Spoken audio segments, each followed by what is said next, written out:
Hey y'all, it's another year and another Valentine's Day special. This year we'll be doing something different though. This year I'm going to be doing speed paints instead of other people's videos, and along with I'm going to do the top 5 Worry Cat ships. Be warned that this video may contain spoilers up to Omen of the Stars, along with the fact that this is all my opinion and my opinion alone.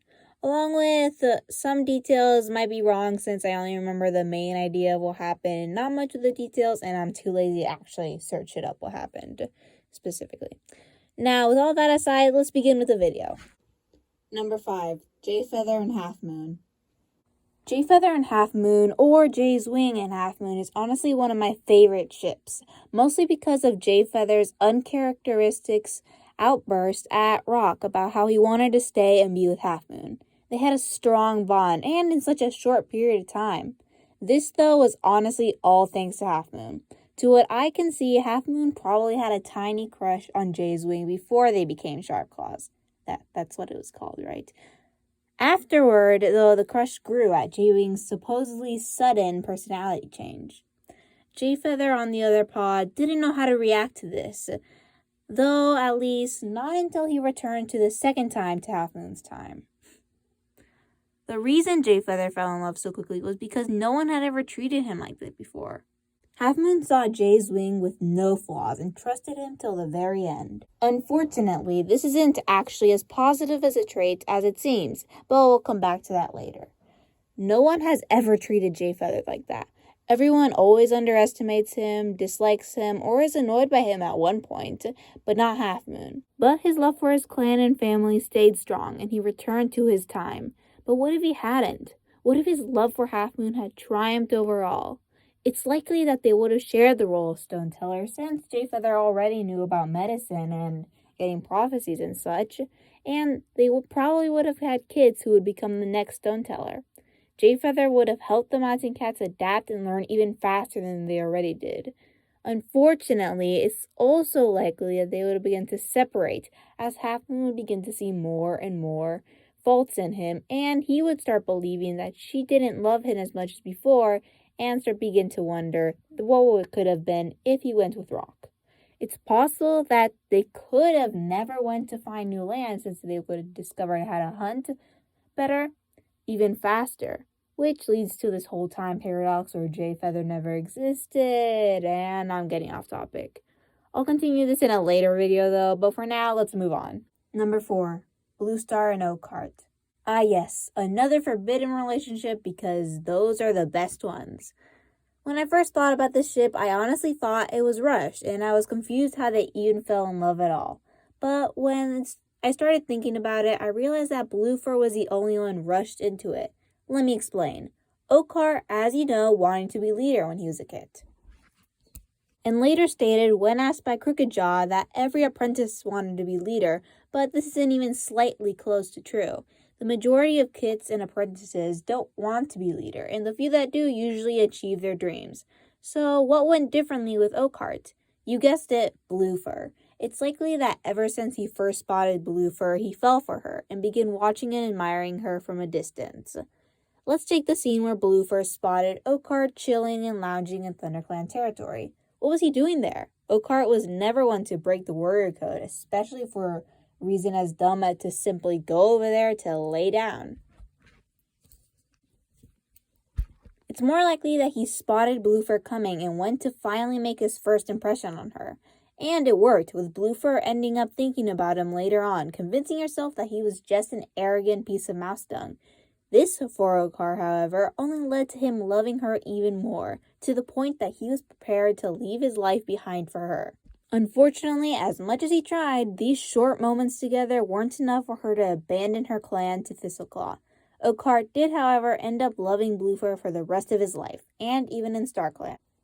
Number 3, Leaffool and Crowfeather. This relationship begins a lot like Blue Star and Oakheart, with Leaffool convincing herself that she had no feelings for the arrogant Tom, only to be warned by Cinderpelt as Bluefur was told by Rosetail.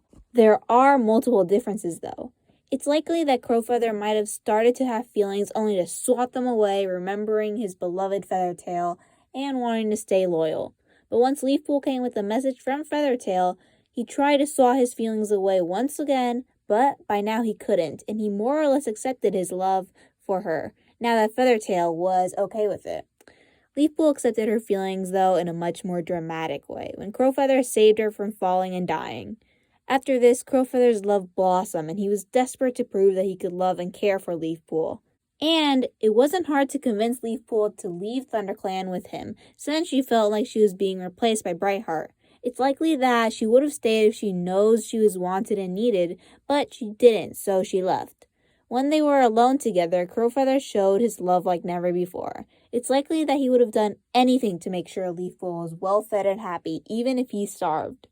Unfortunately, when midnight comes with the news that ThunderClan is in danger, Leafpool's clan loyalty overwhelms her, and she returns to her clan. You may have noticed that after this, Crowfeather hardly acknowledged Leafpool's existence. This isn't because he stopped loving her. No, he never did. At least, that's what I think. After all, he only took a mate in WindClan to prove his loyalty. He was never disappointed or angry at Leafpool for rejoining ThunderClan. He was disappointed with himself, though, that's what I think again, for being unable to make Leafpool stay with him. That's why he ignored her, because he didn't feel worthy enough. That and the fact that he wanted to be a loyal WindClan warrior. Now, next. Number 2, Greystripe and Silverstream. Okay. Don't hate on me for this, and remember, this is all just my opinion.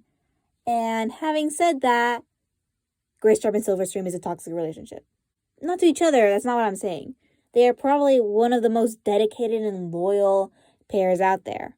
They're toxic to everyone else, at least together they are. Let me explain. Their relationship started out as love at first sight.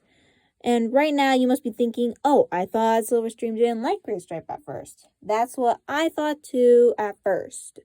But then I realized, what was Silverstream doing at the border? She clearly wasn't on a patrol with anyone. It's likely that she was hunting alone and spotted them and went to investigate. Her angry retorts after she rescued Greystripe were probably so they wouldn't focus on the fact on what she was even doing there and watching them. After they departed, even though Greystripe was sick, he probably snuck out to see if he could spot her, and she did the same thing. They probably met up and started planning more and more of these meetings. You probably still don't see how it's toxic, but if you do, you're catching on quick. But if you don't, let me explain once more. As you know, they are both breaking the warrior code. Both of them did not care. Greystripe attacked and fought his closest and best friend for Silverstream. Greystripe left ThunderClan for Silverstream.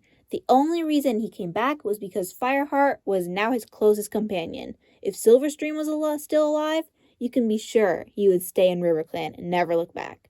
Silverstream fought with the clan leader, her father, and the deputy for Greystripe.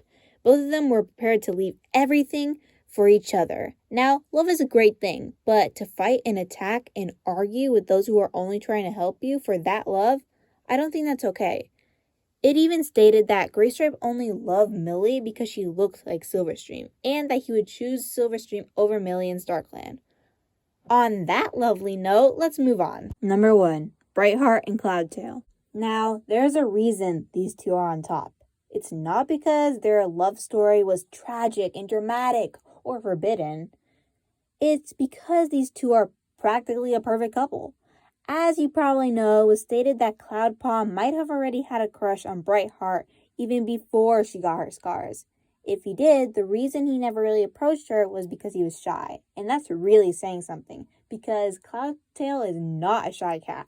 After she got her scars, Cloudtail helped her heal, supported her, guarded her, and loved her, which was exactly what she needed, especially with Blue Star acting how she was then.